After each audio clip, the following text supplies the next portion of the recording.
When Kate Garraway left the IMA celebrity jungle in December 2019, the first thing she and husband Derek Draper planned to do was renew their vows.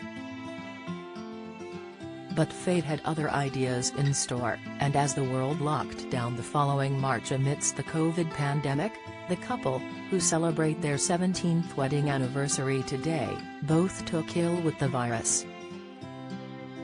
For GMB host Kate, 55, the illness was relatively mild, but for Derek, also 55, things quickly took a serious turn and he was rushed to hospital with breathing difficulties.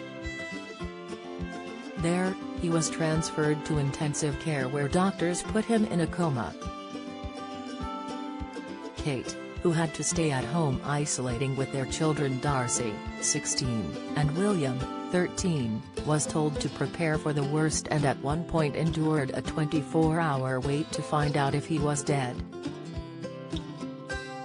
For more of the news you care about, straight to your inbox, sign up for one of our daily newsletters here. I was just sitting on the phone, waiting to know if Head died or not, the brave star said of the hospital mix-up. She was old, he may have died. Somebody will call you back, but it turned out that somebody had died who had a similar name to his. Coronavirus ravaged Derek's body from top to bottom, causing brain inflammation, kidney failure, damage to his liver and pancreas and his heart to stop several times. He lost 8 stone and was left with holes in his lungs from repeat infections.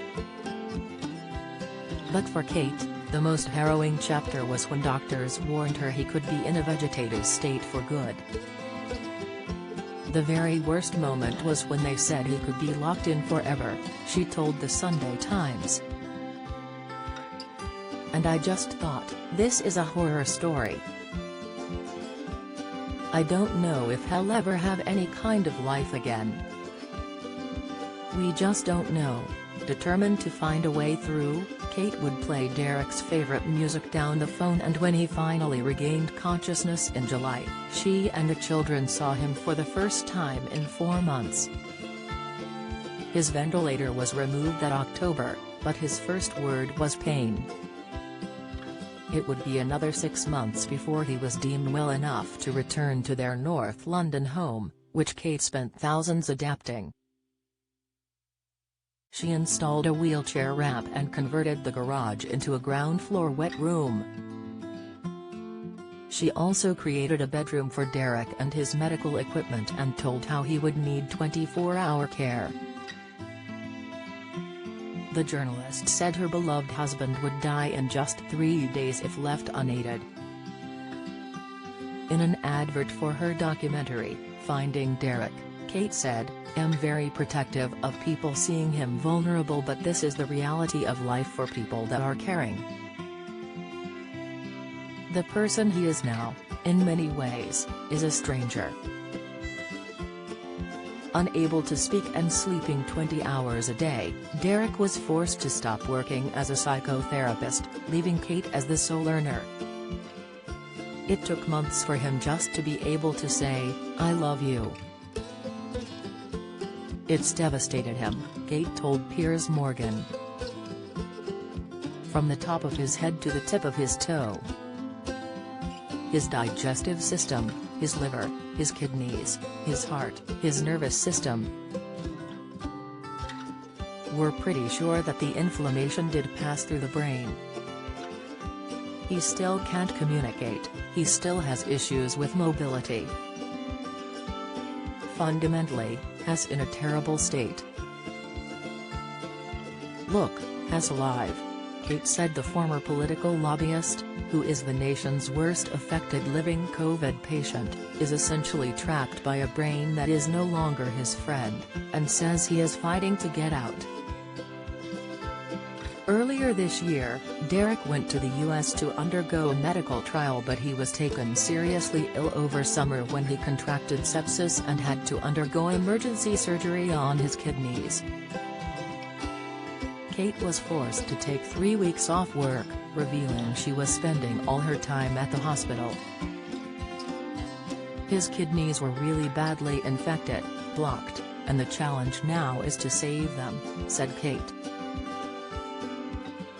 And she revealed that her husband's communication is still seriously limited 2.5 years on.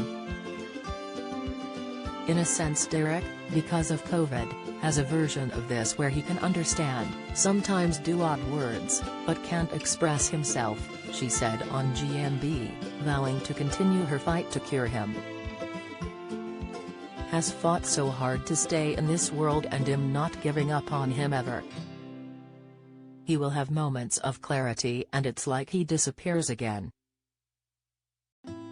In a glimmer of hope, doctors believe there will be a trajectory of recovery, but have warned that it will be a slow process.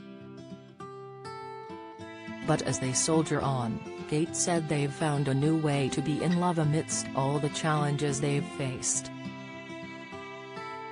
I'm not sure that we've ever fallen out of love, but I think a new path is emerging, a new way to be in love, she told You magazine. He puts huge trust in me. He just says, whatever you think, which is wonderful, but I do get quite tearful about it. I think, God, I hope him worthy of that trust. But I've got his back. That is a relationship in itself, isn't it? How many times do couples have doubts about each other? Have you got a story to share? We want to hear all about it. Email us at yourmirror@mirror.co.uk.